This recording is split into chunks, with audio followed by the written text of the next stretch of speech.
It's so funny. I can literally feel like my heart is thumping, and I feel it in my veins and my temples, and it's transporting me back because a couple years ago, I am unbelievably sweaty. I am tired. I am confused, and my heart is thumping all over my body, and I am filled with doubt and excitement. I am in Sumatra, Indonesia. I am with my partner, and we have somehow been convinced to do a jungle trek. Mm-hmm. Now, I had been traveling for a long time to a new country every month for a while, and I was kind of at the end of my budget. And my partner and I, we got to that point where we weren't really planning a lot. We were kind of tired, we were kind of burned out. And someone at some point in my life had recommended a tiny village named Bukit Lawang in Sumatra. I had never heard of it. I couldn't really remember why it was recommended to me. But lo and behold, I end up in Indonesia, and I see on Google Maps I've got this place pinned, and I thought, you know what, if I pinned it, it's probably a great place to go to. So my partner and I make our way there, a very, very long journey by boat, by plane, and then a 5-hour rattly bus. And we get spit out in this tiny little village, and we learn that in Sumatra, this town is considered the gateway to the jungle, the gateway to the orangutans.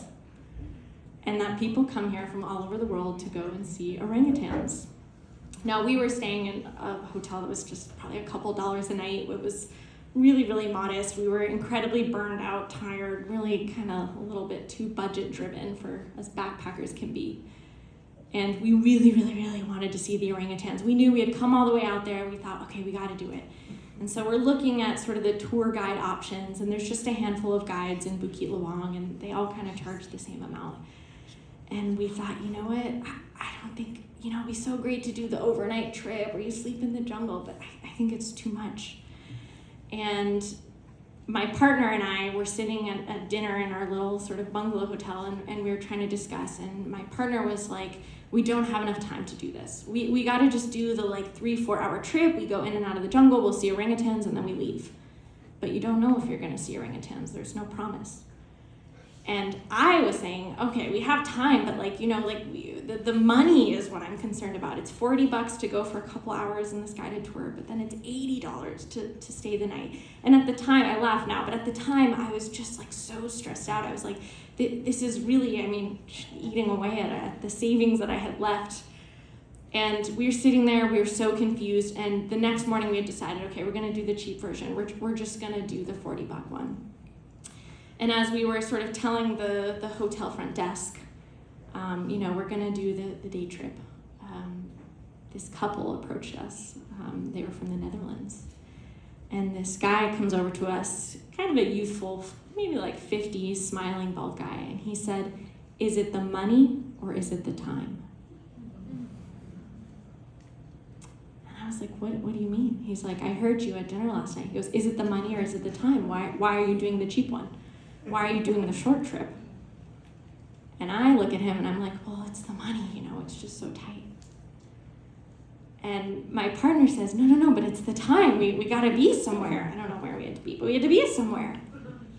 And he said, I want to pay it forward. I don't know you, but let me pay the difference. Come with us. Come, we're going to do the overnight. Come with us. Do this trip with us.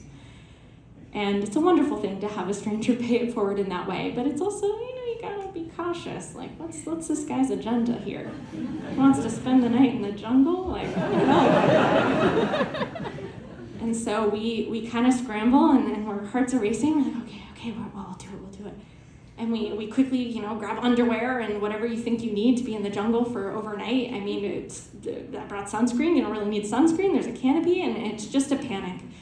And within minutes, we're off, and we're walking through this town, and we're walking along, and you can literally see on the edge of the town, there's just a wall of forest, of jungle, of lush greenery, and we're slowly walking through, and we're with a guide named Lily.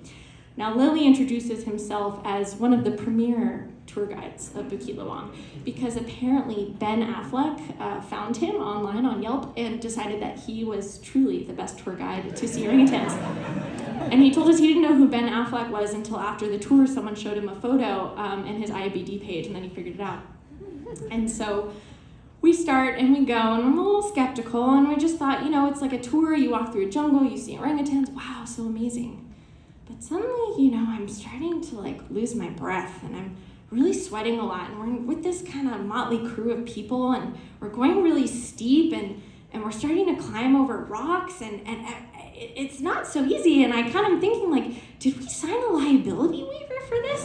This isn't a leisurely walk in a jungle to see some beautiful zoo animals. This is like hiking. This is really deep.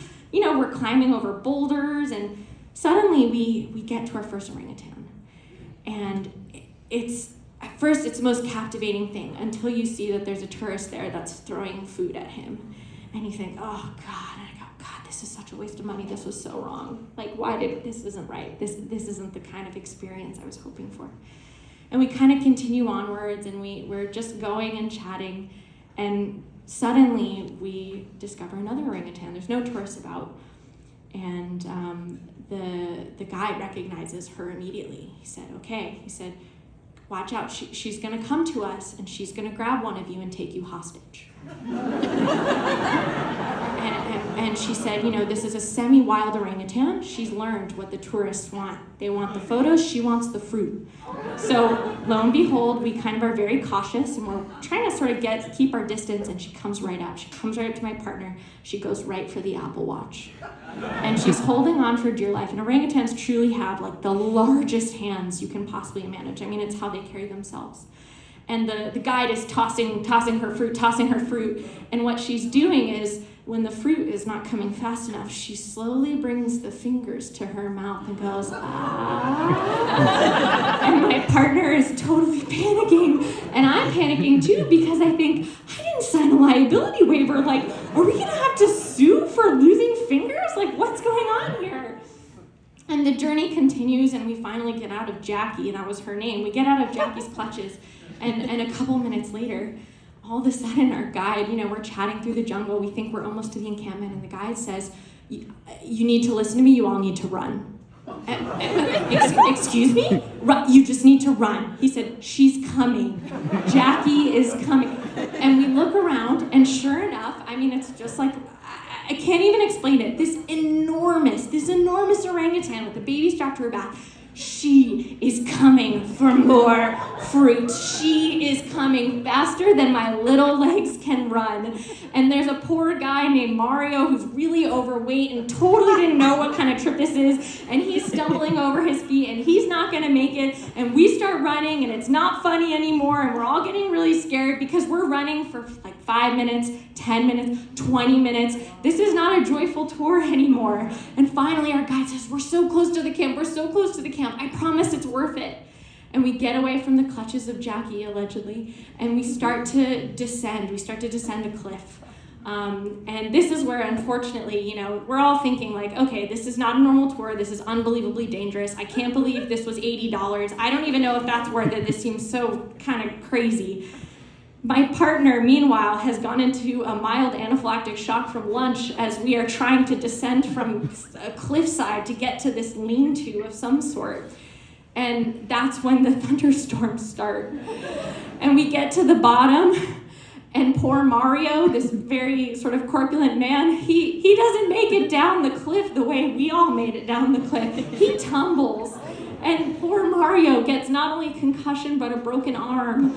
And we get to the bottom, and they tell us that even though the thunderstorm has started, they've got to get him to a hospital. And so they decide to get some inflatable tubes that will float down a river, and there's no actual car access. And so they have to plop this man into an inner tube that's duct taped to another inner tube and take him down this small river to get to the village, where he has a 4-hour drive to the nearest hospital.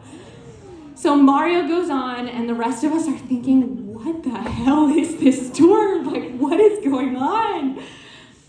And we're sort of trying to breathe. We're all kind of panicking. I feel like I got my money's worth of trauma, and I said, I don't know what's going on here. And we settle in, and everyone's kind of talking, and we're all kind of getting sort of nervous and really worried about Mario. And we're starting to think about, is he going to be back? Is our guide going to be back? Because our guide left. We were alone at this point. And we got really nervous, and we're settling in, and we're having dinner, and everyone starts chatting. And we all start telling stories. And this motley crew of people somehow become bonded by, probably terror for being chased by an orangutan and almost dying down a cliffside. And everyone is kind of looking into each other's eyes. We're having a candlelit mirror. And we all kind of look at each other and go, oh my God, we just got through a jungle. We saw like 6 orangutans.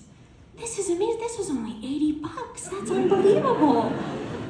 And I mean, my bank account was, pretty empty at this point. And we went to bed and we woke up the next morning and we were all smiling. We were disgusting. We were sweaty. We smelled terrible. We were so worried about poor Mario.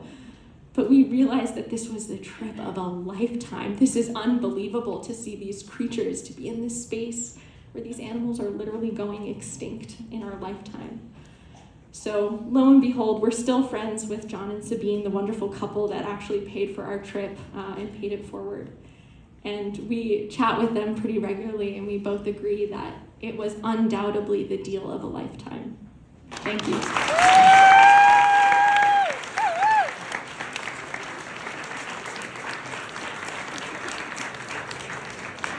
Give it up for Piper.